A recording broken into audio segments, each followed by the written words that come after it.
Alright, now for our 7 videos on William Hurt, let's talk about an extremely significant movie in his career, which is Kiss of the Spider-Woman, the movie he won his Oscar for.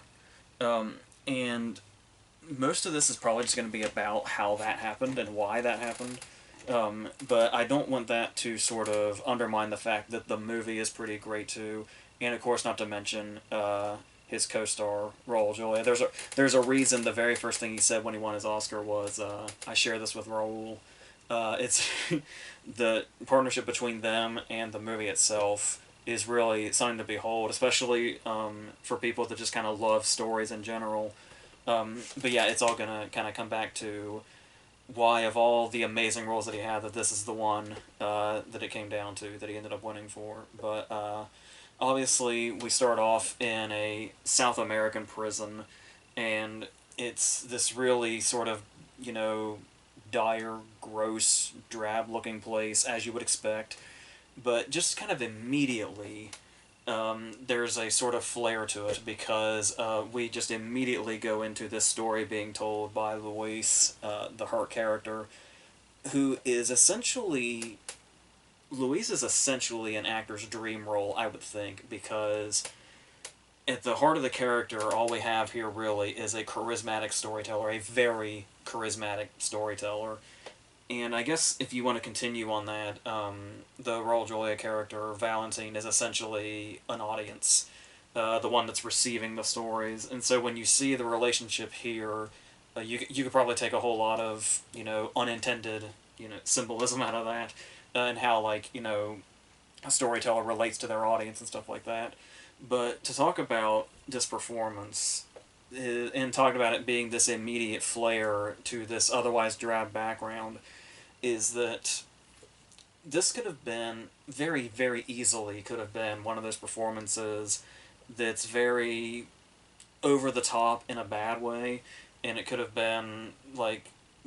what they say, like, capital A acting, where you can see an actor's wheels turning and see every decision they're making, which is not what you want to be. You want to be really lost, kind of in that performance, and you don't want to see the actor acting at all. And as I've said before in this series already, Hurt was an actor that I feel like you never saw acting, which was like the most amazing thing about him was like he was never. You never saw the line in between. It was always just a character, and with this character especially, like I said, I feel like nearly any other actor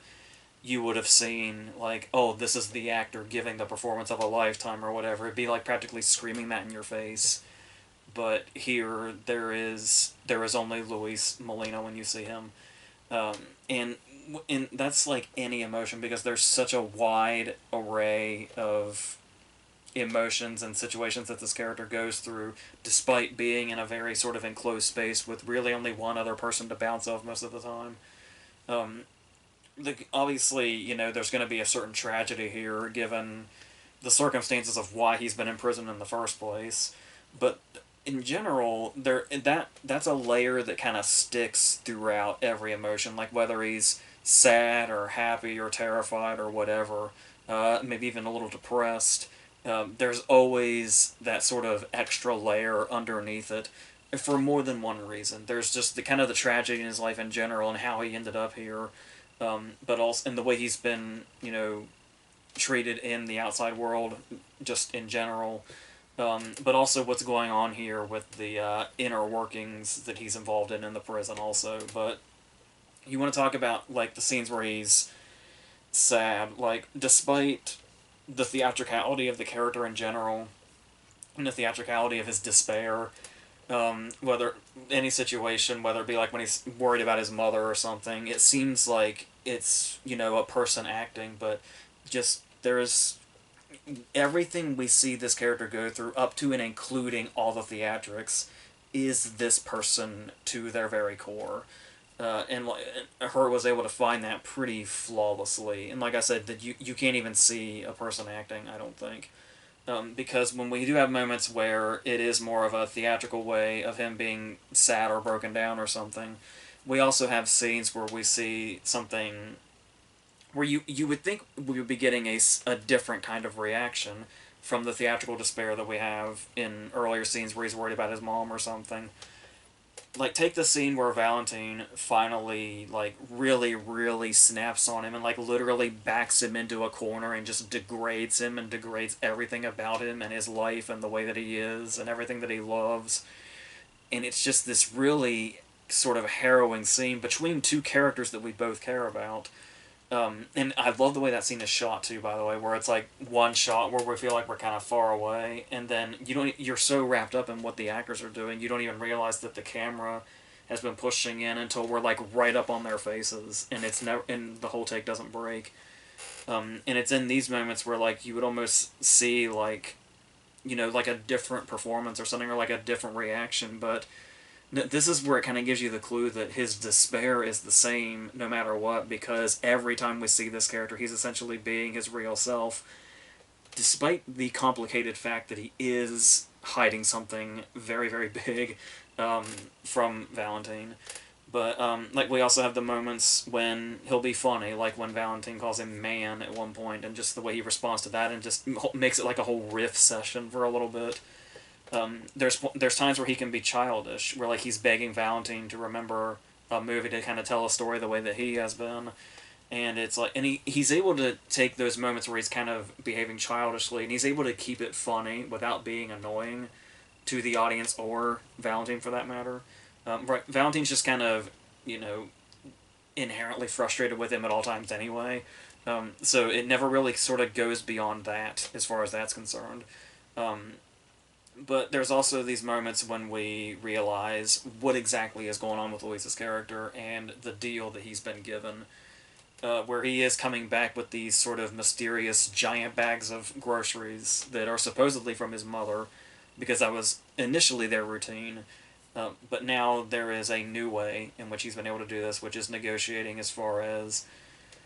he's essentially been hired to get information from Valentine about his whole section of the story of being like a political prisoner and this group that he's involved in and all that, and getting information on that. And it leads to not only these grocery favors, but also ultimately potentially an early release. And so when you realize the character's been hiding that this whole time,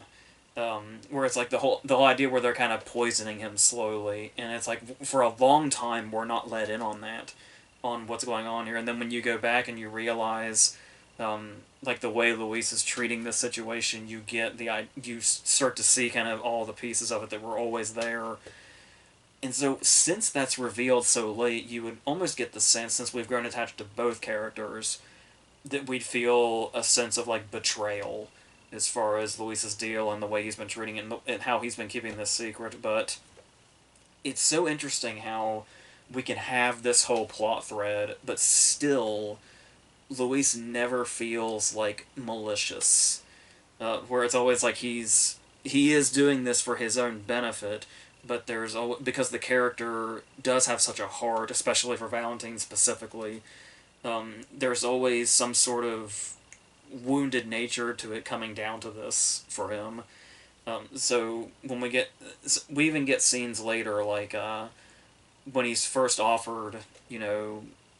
groceries in return for what he's doing, and just the way he like lays out the grocery list is like you can see how methodical it is, but it's also really funny the way he's delivering it and really going through and being really specific. And you can really, like I said, you don't see an actor acting, you see a character like thinking really deeply about what he wants and what he needs. And it's pretty incredible, and it's scenes like that where you can also sense that there's not really a malicious bone in his body, especially when it comes to Valentine. And it's like, to be able to balance these things is like really complex for an actor. Like, I wouldn't even know where the starting point would be to figure out how to handle the character this way, yet still make us not doubt 100%, like completely 100% we believe that that he has fallen in love with Valentine, and that he wouldn't do anything intentionally malicious, and that this is really just it's just a situational thing and really nothing more than that, that just happens to benefit one more than the other. And that's a very, very tricky thing to pull off, and the story itself and her performance and everything does. And to bring what Julia's bringing to the table here, there's definitely he's obviously supposed to be a significantly more masculine character, but I think it's obviously also playing off Luis and also just reacting to Luis in general. That masculinity is going to be extremely magnified, and the way he's able to play that. But then as it goes on, and we start to see Valentine's real vulnerability, and it's like when you think of that as an actor, where like as far as Hurt finding the vulnerability in Luis after some bigger scenes, there's definitely those feelings seem to be much closer in regards to what he's doing, whereas Julia has like much more of a journey to go to get from this hypermasculinity to the vulnerability of the character, and how it's much more of a you're going from one place to all the way to the opposite end of the spectrum,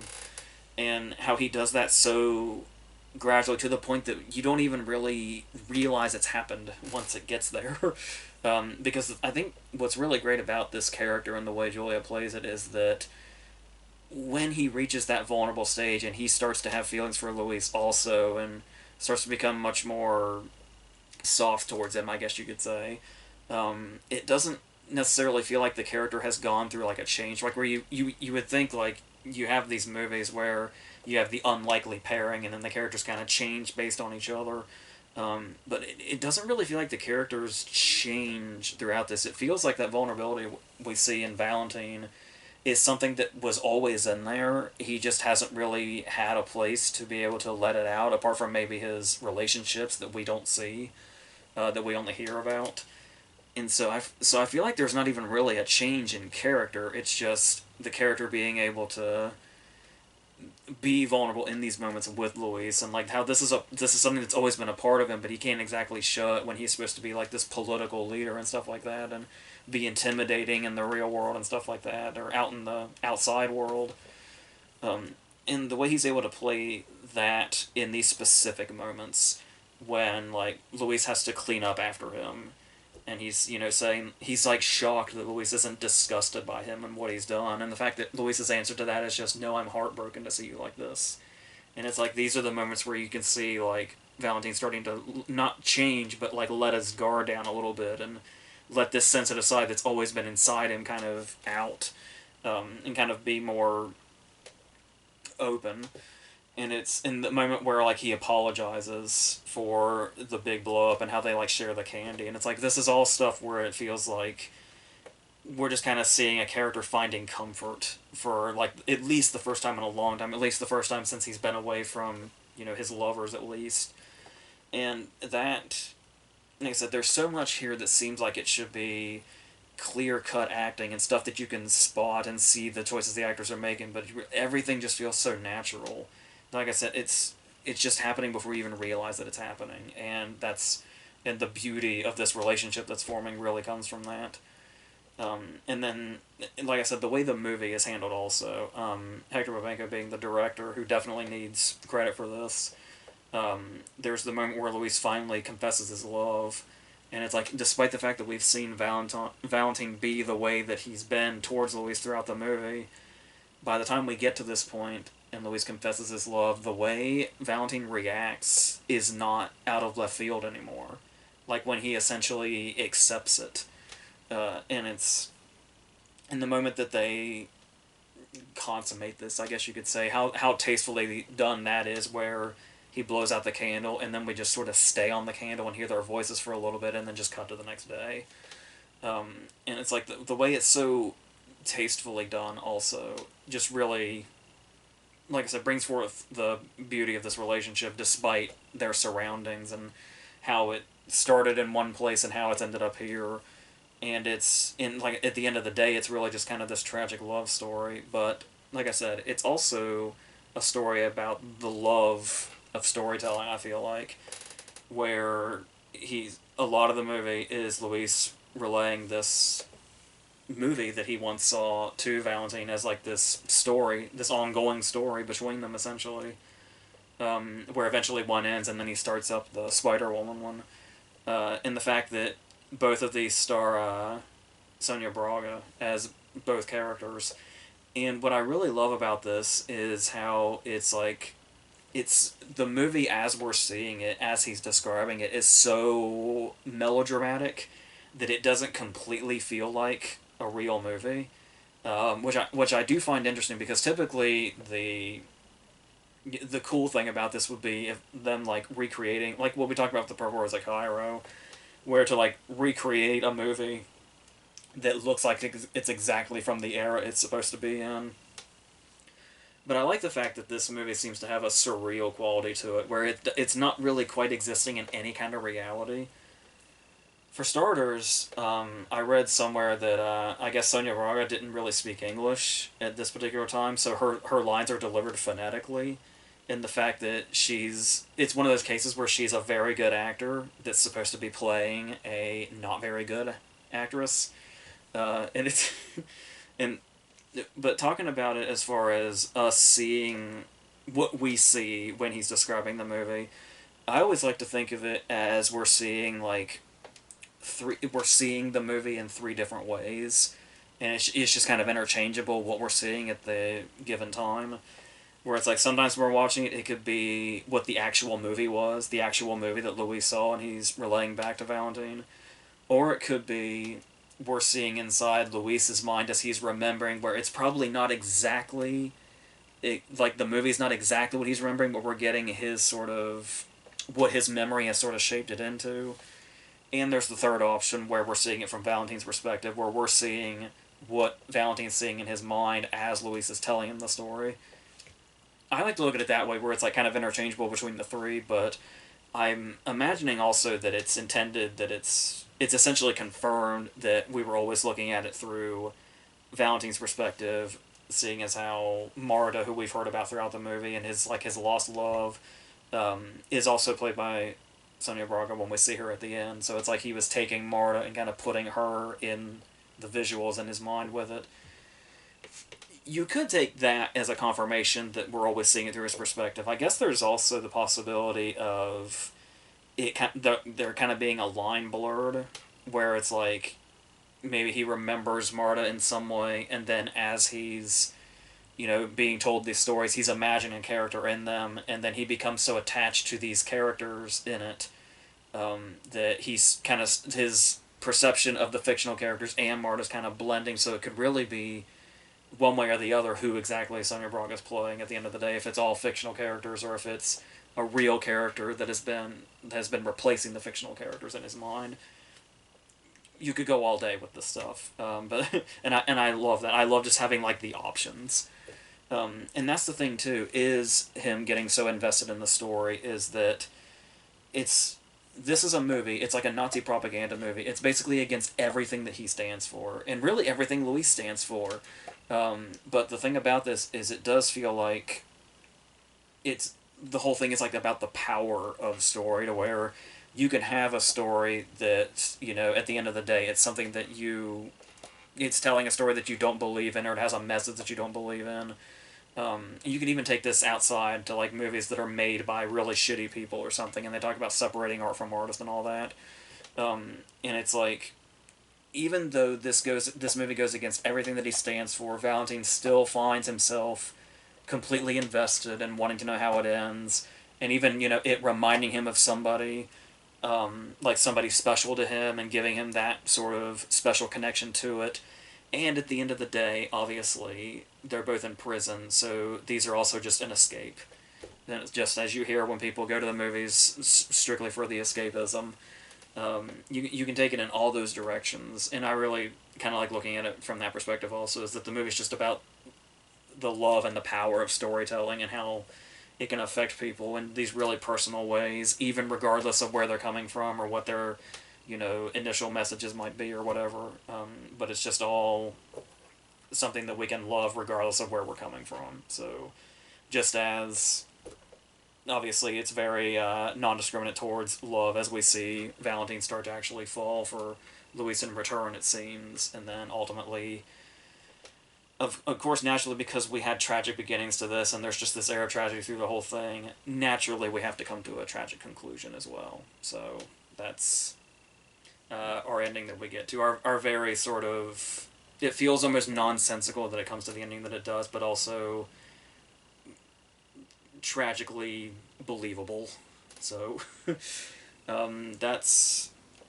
I think where I can probably leave this. So, obviously, the next thing we're going to talk about is Children of a Lesser God, and then we have everything starting from here to the Accidental Tourist. Everything we're going to talk about now, since the Time of Destiny is too obscure to ever be found, apparently. Everything from here to the Accidental Tourist is a Best Picture nominee, which is nuts. That is 4 years in a row of Best Picture nominees. And if you want to skip a year and go back to '83, technically The Big Chill started this. So, yeah, so that's just multiple reasons why this run is so incredible and why I wanted to talk about it. So, we're going to have 3 more after this, and then we'll go on to other things. So, until whatever the next thing is, I think that's it.